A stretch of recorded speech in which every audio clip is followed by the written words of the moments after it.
Bonjour, c'est encore un réel plaisir pour moi de vous retrouver à cette émission et nous allons continuer dans la série d'enseignements sur l'importance d'exprimer sa foi par une vie de pureté. Aujourd'hui, l'accent sera mis sur la nécessité pour chacun de se fixer des limites pour ne plus s'exposer aux pratiques qui ne plaisent plus pas à Dieu, aux pratiques qui n'honorent pas Dieu. Dans la circulation routière, ce sont des règles qui permettent à chaque usager de la route de rouler librement et les promoteurs de ces règles sont à féliciter parce qu'ils ont travaillé à bien les détailler. Connaître le code de la route n'est plus une option, surtout lorsqu'un usager de la route ne veut pas de désagrément. Et pour arriver à bon port, l'usager prend des dispositions à l'avance pour limiter sa vitesse à certaines zones. Non pas par crainte des radars, mais parce qu'il souhaite préserver sa vie et également la vie des autres. Ceux et celles qui prennent des dispositions à respecter les principes de la circulation n'ont pas peur des policiers, au contraire. Pour ces usagers, la présence de ceux-ci interpelle au respect des principes et bien sûr, cela épargne beaucoup de vies. Il en est de même du côté de la vie. Les règles qui régissent la vie des hommes sont aussi bien détaillées. Ce qui est intéressant, c'est que le manuel qui dicte aux hommes comment bien vivre sur cette terre n'est pas avare en explications. La Bible présente de manière claire comment vivre pleinement sur cette terre. En fait, c'est ce manuel qui dicte à l'homme comment fonctionne la vie de tous les existants. C'est pourquoi le croyant s'attache à la Bible pour bien connaître ses principes, les principes qui permettent de bien vivre et de ne pas avoir aussi des problèmes avec celui à qui appartient toute chose.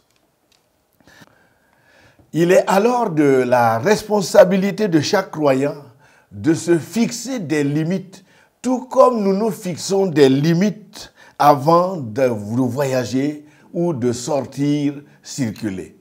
Tout comme l'élaboration d'un budget demande, le croyant se fixe des limites en faisant la liste des choses à faire, mais également la liste des choses qu'il ne doit pas faire. C'est le cas dans ses dépenses et même dans les relations que nous entretenons avec nos semblables. Il est pratiquement difficile d'éviter les dérives morales lorsqu'on navigue dans la vie à vue. Vivre sans se donner des orientations n'est pas conseillé, surtout devant les dérives exposées partout aujourd'hui dans le but de provoquer. Pour mener une vie qui donne de la joie à Dieu aujourd'hui, vivre, c'est se fixer des limites et se donner une bonne orientation. Voici les moyens qui permettent d'éviter les dérives morales, surtout ces dérives qui sont promues aujourd'hui par les attirances sexuelles, par diverses sortes d'attirances. Il est bien d'être assez clair et permettre à chaque croyant de savoir que la destinée du corps de l'homme n'est pas pour des relations sexuelles désordonnées. Nul n'ignore que ses besoins sont, entre autres, la propreté, la fidélité, l'amour envers les autres, et j'en passe. À cet effet, le vécu de deux personnes dans la Bible va nous servir d'exemple à cette émission. Ce sera la vie de 2 enfants de Jacob, celle de sa fille Dina et également la vie de Joseph, son garçon. Commençons d'abord par les dispositions à prendre pour ne pas subir ou pour ne pas tomber dans des dérives que Dieu n'aime pas. Parmi les dispositions à prendre, considérons d'abord la nécessité de ne pas s'exposer. Cela semble simple, mais nécessaire. Et dans la Bible, le vécu d'une fille peut servir d'école utilement. Comme il n'y a rien de nouveau sous ce soleil, le livre de la Genèse au chapitre 34 donne le récit de la fille de Jacob, du nom de Dina, qui, un jour, est sortie pour voir les filles du pays parce que sa famille venait de s'installer nouvellement dans cette zone. Le premier verset de ce chapitre 34 dit que lorsque Sichem, le prince du pays, la vit, il l'enleva et la viola. Bien qu'elle ne soit pas allée pour provoquer, oser fréquenter certains milieux peut être synonyme d'aller s'exposer. La famille du prince a bien sûr essayé de négocier. Et l'auteur du livre de la Genèse ne cache pas comment la situation a dégénéré avec une tournure compliquée et malheureusement, tout s'est mal terminé. Le vécu de Dina dégage encore une autre leçon, surtout pour les personnes qui risquent d'être victimes de leur élégance, les personnes qui risquent d'être victimes de leur beauté, comme c'était le cas de Joseph. Il n'est pas possible parfois pour certaines filles, et bien sûr certains garçons aussi, de passer dans la rue sans être interpellés ou sans être provoqués. Il y a aussi des endroits où, en tant que jeune fille ou en tant que jeune garçon, oser passer là ou oser se promener seul, c'est aller s'exposer. Si le jeune homme de Cana a osé violer Dina, s'aventurer dans certains milieux est synonyme d'aller se livrer. Le récit de la Bible ne dit pas que ce sont les garçons qui sont venus dans le périmètre de Jacob pour avoir sa fille. Alors, bien que l'intention de Dina d'aller connaître les filles du pays ne soit pas mauvaise, elle a vécu l'impensable. Et parce qu'elle a osé aller dans ces milieux, surtout que la zone est dangereuse moralement, voilà ce qu'elle a vécu. Le danger de voir ces sortes de situations dégénérer négativement est grand, surtout avec l'absence de dispositions personnelles décidées à l'avance pour tenir devant de telles provocations. Les exemples qui ressemblent au cas de Dina se comptent malheureusement par milliers aujourd'hui. Nombreux sont les parents qui n'osent plus laisser leur enfant aller seul rendre visite à un garçon. Comme la plupart de ces rencontres se sont souvent mal terminées, ce qui justifie l'importance de ce point que nous avons développé sur la nécessité de ne pas s'exposer. Passons à un autre point qui sera le second et qui concerne la nécessité de ne pas provoquer. Pour le premier, c'est ne pas s'exposer, mais pour ce point, c'est ne pas provoquer. Aujourd'hui, les moyens qui permettent de s'exposer sont nombreux, qu'il est parfois difficile de ne pas regarder ce qu'on n'aurait pas souhaité voir, surtout même en milieu chrétien, où parfois la tendance à la nudité frise presque avec la tendance mondaine. Comment vouloir aller à l'église, chercher la présence de Dieu, cela demande-t-il de porter des accoutrements à tendance qui provoquent? Si les gens s'habillaient de manière décente et de manière à ne pas s'exposer, cela n'aiderait-il pas énormément à endiguer un grand nombre de dérives? La tendance de vouloir imiter certaines célébrités, mais ces célébrités sont souvent dangereusement célèbres en immoralité. Là, c'est un élan non conseillé. D'ailleurs, pour sa propre sécurité, n'est-il pas sage de faire attention avec certaines images et même avec certains films? Cela fait partie des dispositions que chaque croyant devrait prendre et chaque croyant devrait s'imposer. Surtout, la bonne gestion du petit écran et du grand écran est indispensable pour bien se protéger aujourd'hui dans ce contexte. Poussons encore la réflexion, surtout pour le croyant, en allant plus en profondeur. Est-il normal d'être chrétien et continuer de ternir l'image de Dieu sans conséquence? Dans toute l'histoire, Dieu n'a jamais été tendre envers celui qui aime ce qu'on appelle le péché, c'est-à-dire ce que Dieu n'aime pas. Il n'est pas possible d'être chrétien et faire fi des besoins de son Père et pouvoir jouir de ses bénédictions. Ce qui est ridicule parfois, c'est le laisser aller et le laisser faire qui prend le dessus aujourd'hui. Et pire, certains parents se permettent même des excuses et beaucoup de laisser faire. Retenons encore que de nos jours, il est possible de vivre dans la droiture. Et c'est vraiment une grâce de pouvoir effectivement l'être.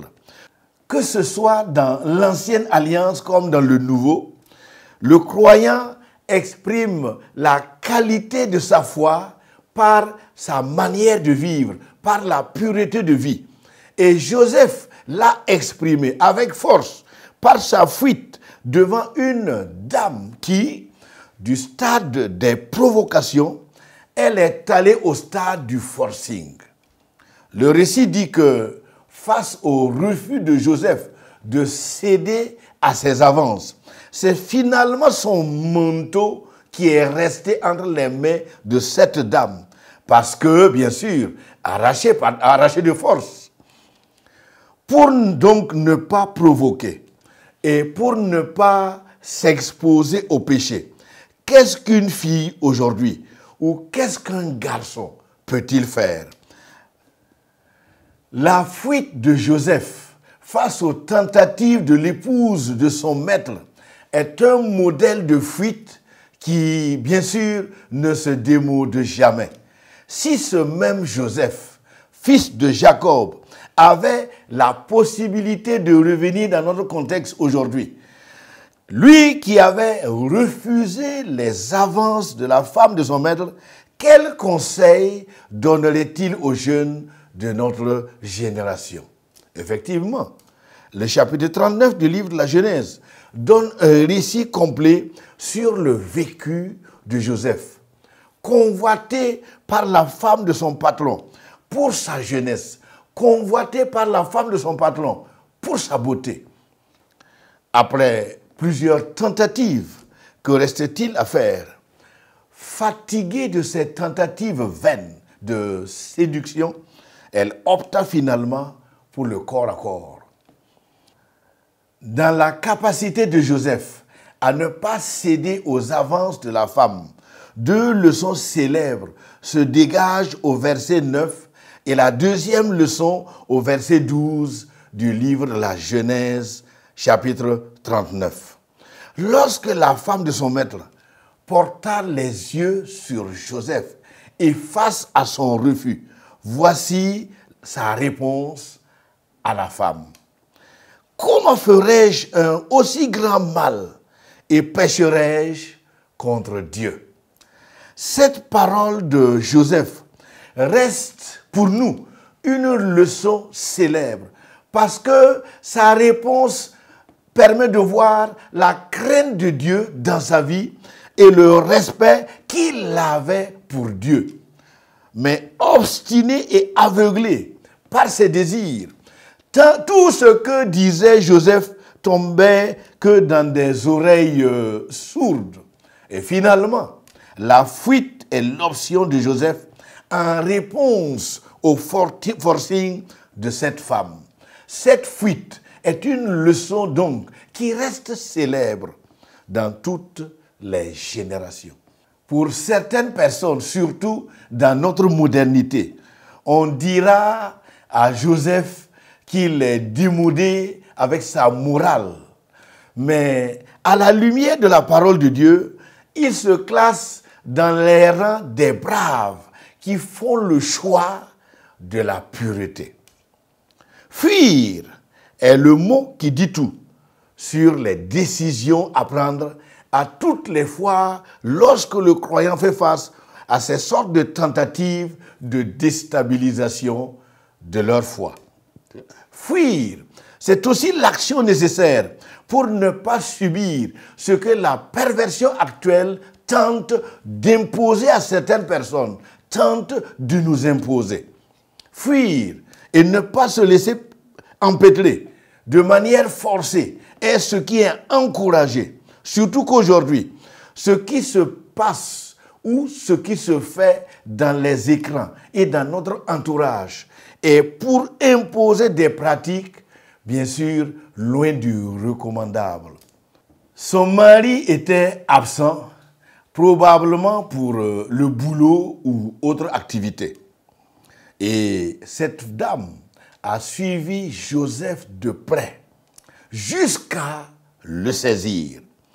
Combien sont-ils, soit du côté des filles comme des garçons, à se retrouver dans ces sortes de situations? Surtout quand ils sont ciblés, quand vous êtes ciblés à l'improviste.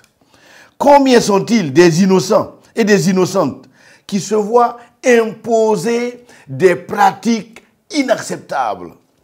Des hommes et des femmes, à l'image de cette dame, certainement des habitués à ces pratiques et dont l'infidélité est devenue malheureusement la normalité dans leurs habitudes quotidiennes. Prendre en compte la sainteté a toujours demandé aux croyants de chaque génération de considérer la fuite comme l'option qu'il faut.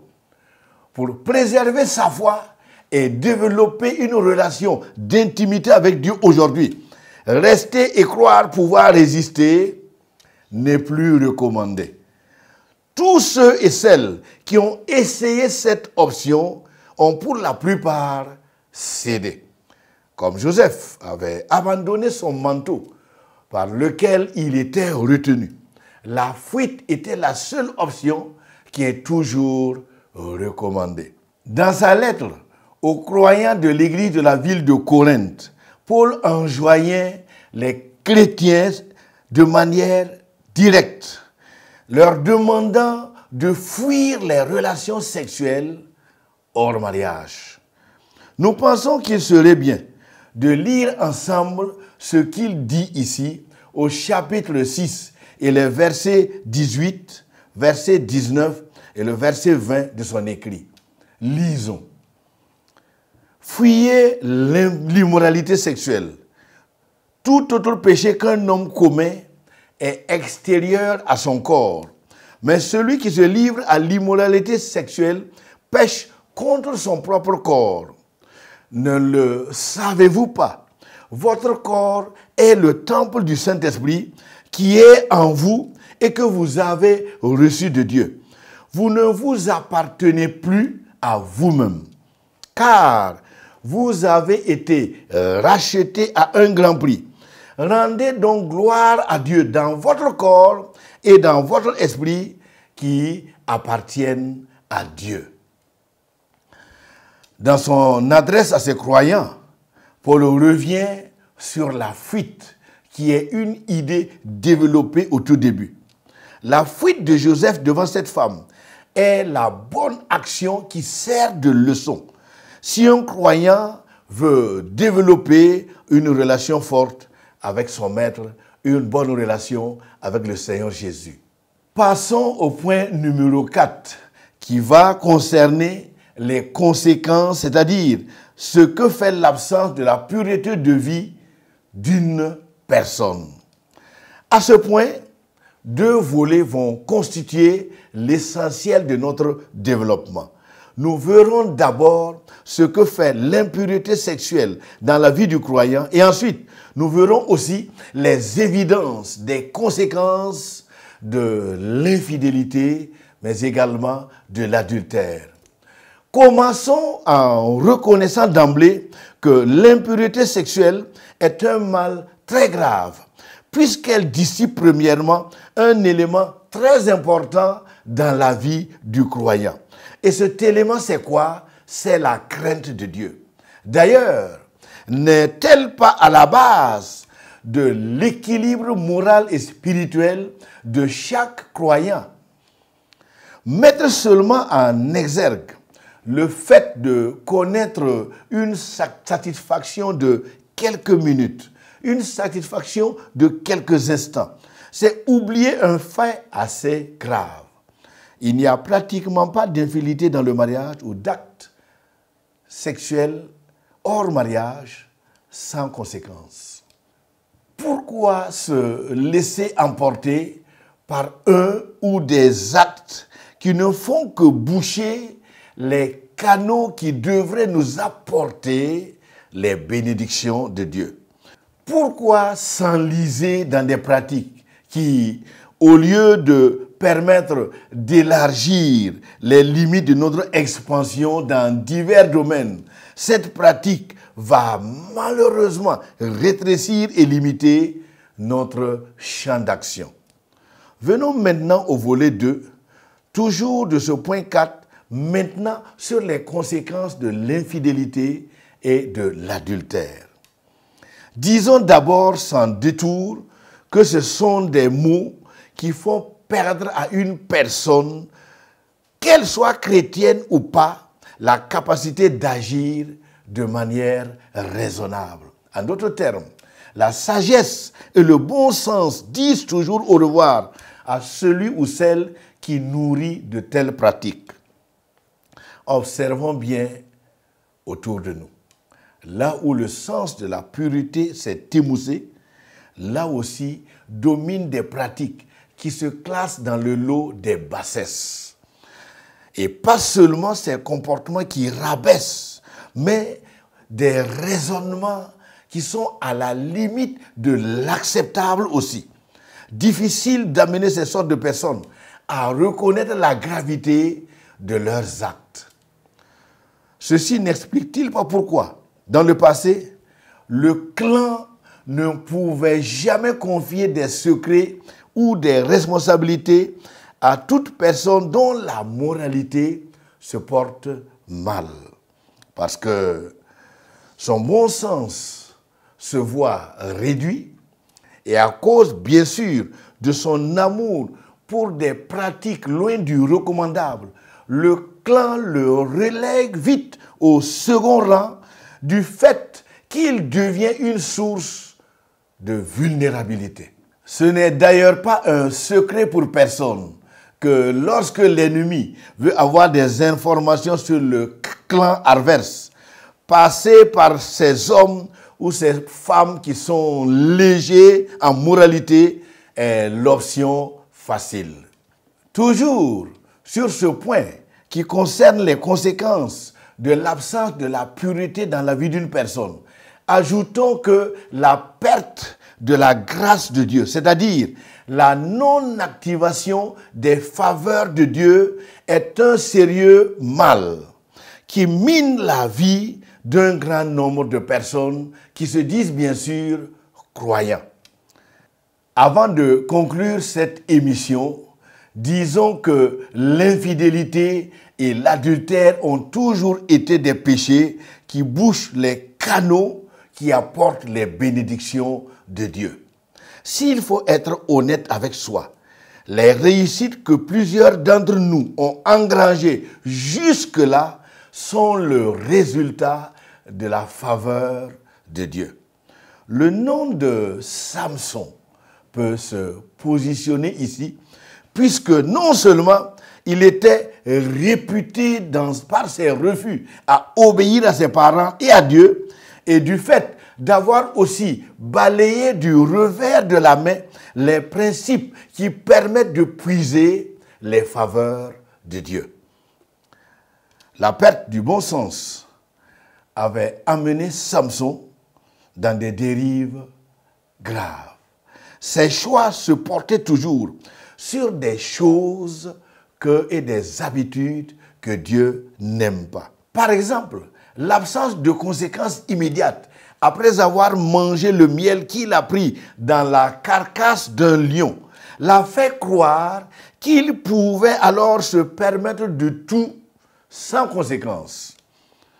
L'absence de conséquences immédiates aussi, après ses liaisons avec des prostituées, l'avait poussé à croire qu'il était possible d'enfreindre les principes que Dieu a établis sans souci. Et c'est malheureusement là que se trompe un grand nombre de personnes. Il est urgent pour le croyant de s'écarter donc de ces sortes de raisonnements qui ne sont pas dignes, des raisonnements qui n'honorent pas Dieu. Il n'est pas bien de se classer dans les rangs de croyants qui pensent avoir affaire à un Dieu qui ne remplit que des fonctions utilitaires. Certes, Dieu est notre Père, mais exiger seulement nos droits tout en ignorant les besoins de ce Père-là, c'est aussi perdre l'équilibre nécessaire. C'est ce qui explique la nécessité pour tout croyant de se départir de toute philosophie qui promeut l'absence du besoin d'obéir à Dieu. Marcher avec Dieu demande de s'écarter de tous les raisonnements qui ne prennent pas en compte le besoin de la sainteté de Dieu. Retenons encore qu'il n'est pas possible de rationaliser une conduite dégradante qui cependant n'est pas compatible avec la philosophie biblique. En conclusion, laissons comprendre d'abord qu'il est possible encore aujourd'hui d'éviter les dérives et d'exprimer avec joie sa foi par la pureté de vie exemplaire. Nous avons insisté aussi que la destinée du corps de l'homme n'est jamais dans les dérives morales telles que l'adultère. Notre destinée est pour la vie vécue dans une vie de pureté. Se laisser emporter par une vie loin de la sanctification, c'est déshonorer non seulement ceux et celles qui nous aiment, c'est aussi déshonorer nos propres parents et la chose la plus grave, c'est déshonorer Dieu. Retenons aussi que l'infidélité et l'adultère sont des mots qui font perdre à une personne la capacité d'agir de manière raisonnable. En d'autres termes, la sagesse et le bon sens abandonnent celui ou celle qui nourrit de telles pratiques. C'est pourquoi nous avons dit que l'impureté sexuelle est un vecteur dangereux, puisqu'elle dissipe toujours la crainte de Dieu qui est indispensable à l'équilibre moral et spirituel d'une personne. Terminons en touchant du doigt la perte de la grâce de Dieu, c'est-à-dire la perte des faveurs divines. L'infidélité et l'adultère ont, comme de toujours, bouché les canaux qui apportent les bénédictions de Dieu. Comme la thématique l'a bien exprimé, il n'est pas possible aujourd'hui de tenir bon dans sa relation avec Dieu sans prendre de dispositions qui permettent la protection de sa pureté. C'est ce qui explique la nécessité de se fixer à l'avance des limites pour tenir bon dans la vie. Nous vous souhaitons beaucoup de courage dans vos efforts engagés pour plaire à Dieu. À bientôt. Si cette émission vous a fait du bien, nous vous invitons à vous abonner à notre chaîne YouTube Équilibre ministériel et envoyer le lien à vos proches. Soyez bénis.